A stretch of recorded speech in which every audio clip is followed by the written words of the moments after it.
Bismillahirrahmanirrahim. Esselamu Aleyküm.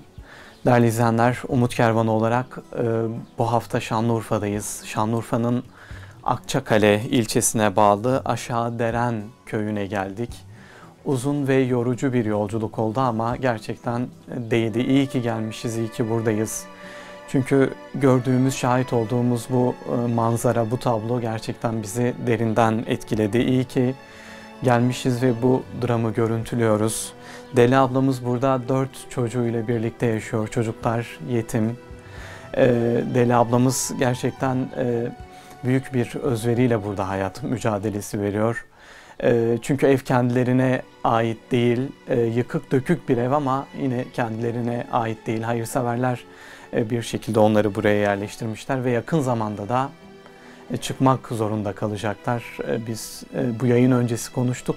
Çadırda yaşayacaklarını bundan sonraki süreçte ifade ettiler. Şimdi ben gerçekten kelime bulamıyorum. Hemen kendilerine dönüp sormak istiyoruz. Neler yapıyorlar, onlardan biraz dinleyelim. Burada Abdullah bizimle, evin en büyük çocuğu. Mehmet yanımızda, Zeynep burada. İnşallah onlarla da konuşacağız ama Abdullah bize tercümanlık da yapacak. Annesine soracağız, biz Deli ablamıza soracağız. Abla nasılsın, iyisin öncelikle? Allah yardımcınız olsun inşallah. Ne zamandır burada yaşıyor? Bir anneye sorabilir misiniz? Ne zamandır burada yaşıyor? Bu sene 18 sene. Annem 18 yıldır burada yaşıyor. Peki bu eve nasıl, yerleşme süreciniz nasıl oldu? Ne zamandan beri bu evdesiniz? صار كم سنة بالبلد؟ بالبلد صار دورdan صار 10 sene. 10 yıldır, 10 yıldır bu evde.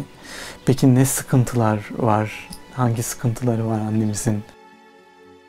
يقول سخنت كثير علي من الملايين الولاد ضاق زمتي وقع بالقاعة. çok sıkıntı var ediyor.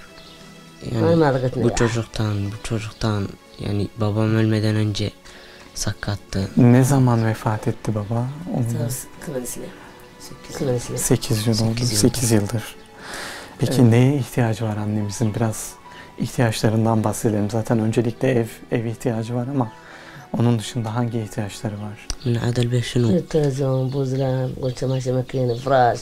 Televizyon, buzdolabı, halı, çamaşır makinesi abi. وأنا وريد بيت وأنا أريد بيت. Evin banyosu yok bildiğimiz kadar, mutfağı yok. Yani tek bir odası var böyle kalabileceğiniz. Çocukların banyosunu nasıl yaptırıyor annemiz? Yemekleri nasıl pişiriyor? Biraz بلغنا غسلنا. Küçük çocukları burada yani. evet, kapının girişinde. Yemekleri nasıl pişiriyor? Burada. Evet, yine burada. Her şey burada. Bu odada yapılıyor. Rabbim yardımcınız olsun inşallah. Sen evin en büyük abisisin. Kardeşlerin hasta sanki. Mehmet'in engeli var dediniz. Ne engeli var Mehmet'in?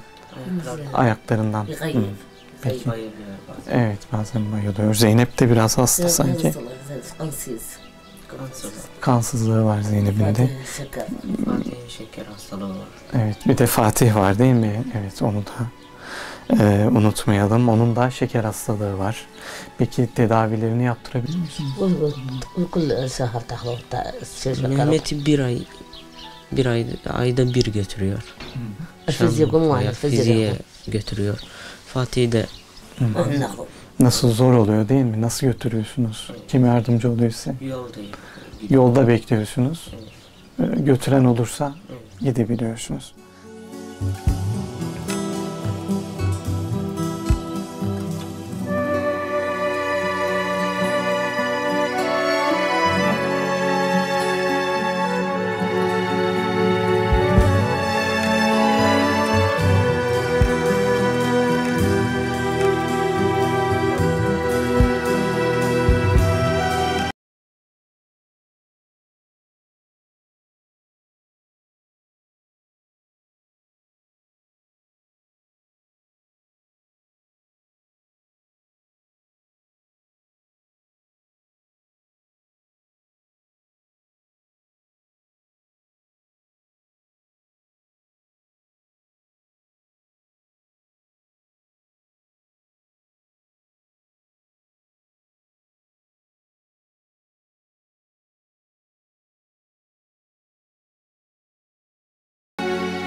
Abdullah seninle biraz evi dolaşalım, tamam mı? Tamam. Şimdi nerede yatıyorsunuz siz? Bu odada değil mi? Gel. Gel. Sen geç bakalım. Bu odada yatıyorsunuz. Anne yatakları buraya seriyor. Evet. Nasıl ısıtıyorsunuz bu odayı? Elektrikli soba. Elektrikli sobayla. Elektrik kesildiğinde ne yapıyorsunuz? Yani sıcak yani soğuk Üşüyorsun. oluyor, evet. Soğuk oluyor.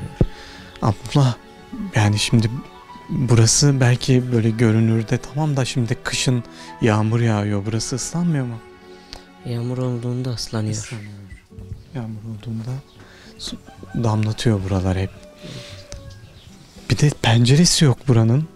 Yani burası, soba koysanız da ısınmaz normalde. Yani burayı naylonla mı kapatmıştınız? Evet. Naylonla kapatmışsınız. Şimdi o da uçmuş. Evet.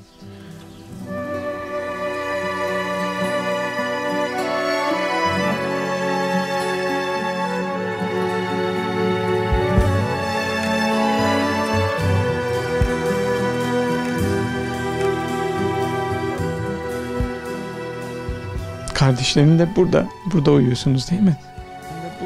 Burada uyuyorsunuz değil mi? Penceresiz bir şekilde. Peki çok zor oluyor değil mi? Çok zor oluyor değil mi? Çok zor oluyor.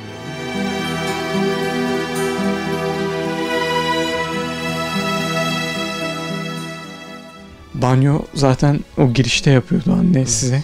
Yemeği falan hep orada. Banyosu orada.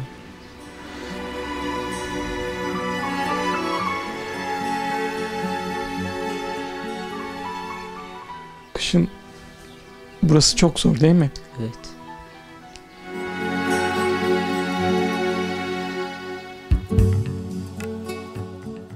İnşallah yani bu durumu değiştireceğiz Allah'ın izniyle. Bak artık geldik, gördük, çektik buraları. İnşallah seni, kardeşlerini bu durumdan kurtaracağız, tamam mı? İnşallah hayırseverler yardımcı olurlarsa, ki olacaklar Allah'ın izniyle. Sizi buradan kurtaracağız. Daha güzel bir eve, penceresi olan, kışın böyle buz gibi havanın esmediği bir yere, tamam mı? İnşallah. Gel bakalım. Evin başka bölümleri de var. Burayı mutfak ve diğer işler için kullanıyorsunuz. Burası ne? Abdullah, burayı da bize biraz anlat. Burayı sanki işçiler kullanmış değil mi burasını? Sanki onların hala Eskiden. eşyaları var. Depo gibi kullanıyorsunuz. Hiç buraya gelemiyorsunuz zaten. Bu odayı hiç kullanamıyorsunuz. Burası zaten boş bir yer daha. Kardeşlerin kışın hep o odada mı? Evet. Hep o odadasınız. Çıkamıyorsunuz zaten.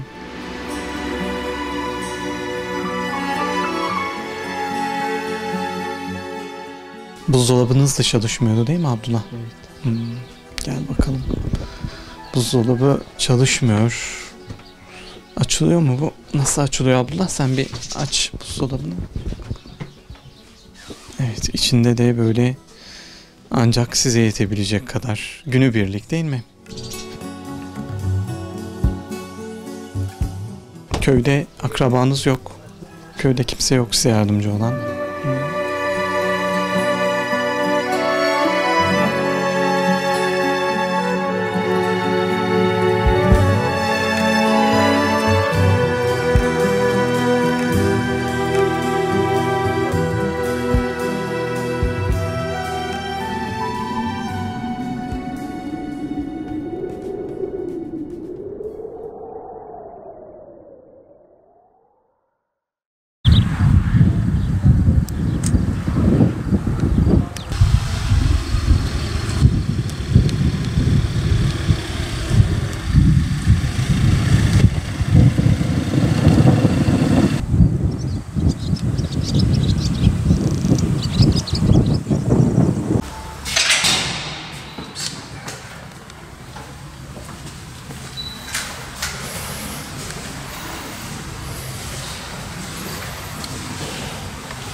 Güzelmiş, keşke atlamasın.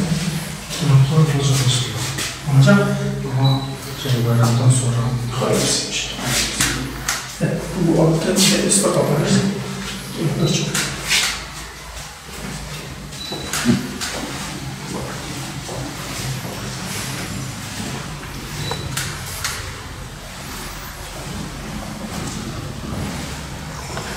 Bu güzelmiş. Benzeri daha yüksek. Mesela bu anlamda değil. İlk hasta değişiklik.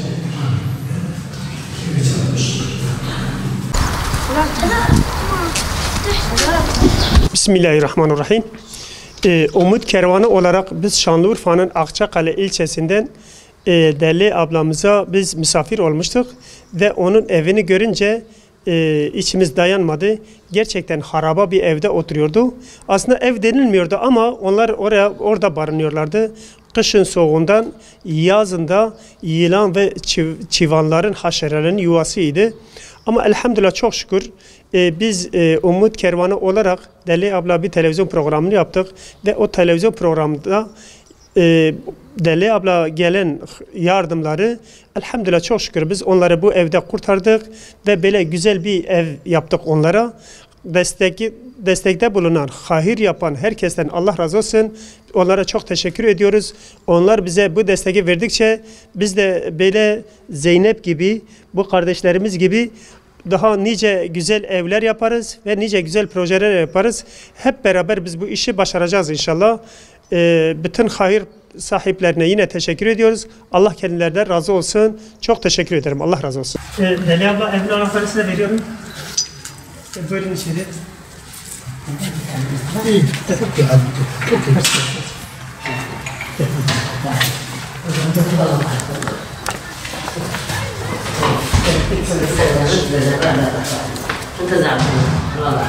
Maşallah çok güzel olmuş. Allah hayırlı etsin. Güle güle içinde oturun. Harabe evinde otururken yeni evimiz Umut Kervanı yaptı. Umut Kervanı'na teşekkür ederim ve destek yapanlara da Allah razı olsun.